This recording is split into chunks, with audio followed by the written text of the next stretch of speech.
Baker believed that free markets made their best choices without government interference. But as a practical politician, he knew what would happen if the government failed to act. The United States was facing a real prairie fire of protectionism. There was a lot of protectionist sentiment in the Congress. Legislation was being discussed, if not introduced, and it was our view that something had to be done about that. To head off the threatened protectionism, Baker picked New York's Plaza Hotel as the site for secret monetary diplomacy. A 1985 gathering of finance ministers and central bankers from the G5, the big industrial nations. Their surprise decision, the Plaza Accord, an agreement to sell dollars on worldwide currency markets in an effort to send the dollar and American export prices down. Why would Germany and Japan be willing to give up the advantages of the low Deutschmark and yen? Finance Minister Gerhard Stoltenberg represented Germany at the Plaza. Maybe a short-term advantages could be endangered when the other important countries, in this case especially United States, would be negatively affected, especially by a expanding trade deficit which created tensions also for the other countries. So we wanted a surplus in trade, but not as big as we had when the dollar was more than 3 Deutschmark.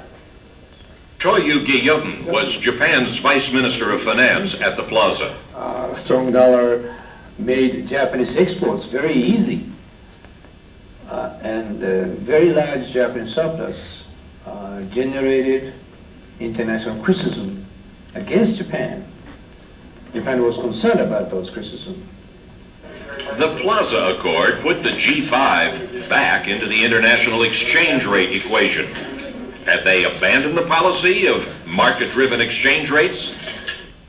Well, it was essentially a policy change, even though at the time we probably disclaimed the idea that it was a big policy change. The dollar had been dropping, and now it dropped faster, down a record 4.29% the day after the Plaza, down almost 55% a year later against the yen. Had the new strategy worked? MIT professor Paul Krugman. All the evidence before and since has suggested that intervention on the scale that actually took place should not have made very much difference. The usual experience has been that an intervention of the size, a few $2 billion that took place after the Plaza Accord, is something, if the market doesn't agree, the market thinks the dollar should be going up and you intervene to try to force it down, the market can swallow $20 billion of intervention with just a slight burp and then continue on its progress. So the intervention itself probably isn't the explanation. There's a second view, which some people call the slap in the face theory, which was that the market was going crazy and the Plaza Accord, all these dignified finance ministers got together and said, the dollar is too high, it really should be going down, and the market started going, thanks, I needed that, and the dollar started to fall instead. The dollar kept falling, and the finance ministers and central bankers were satisfied. But for businesses who had based corporate strategies on the high dollar, the dollar's drop made their plans obsolete. 17 months after the Plaza Accord, at the Louvre in Paris, Secretary Baker persuaded America's allies to try to keep the dollar from falling any further.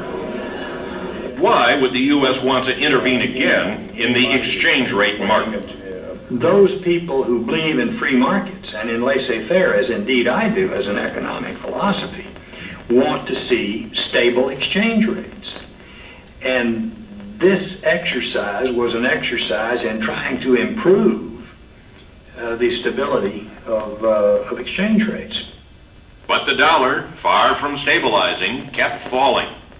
Had the manager's attempt at intervention failed? Had the Plaza strategy reached a dead end? Secretary Baker said no.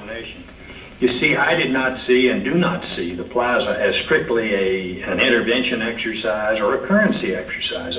What I see it as, and saw it as, was the beginning of a process of policy coordination among the major economies in the world, major industrial democracies. The Plaza and Louvre meetings did trigger a series of economic summits and policy coordination conferences. But how much coordination was actually taking place?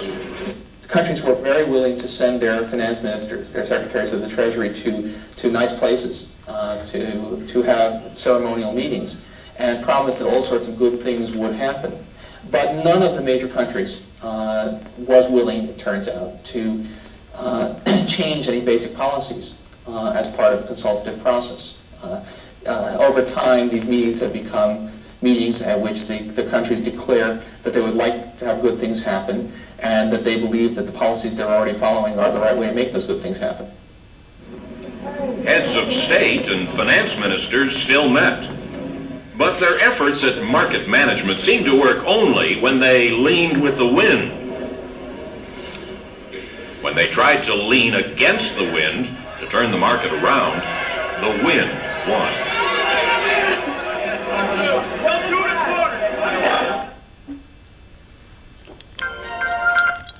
That's all? I think so.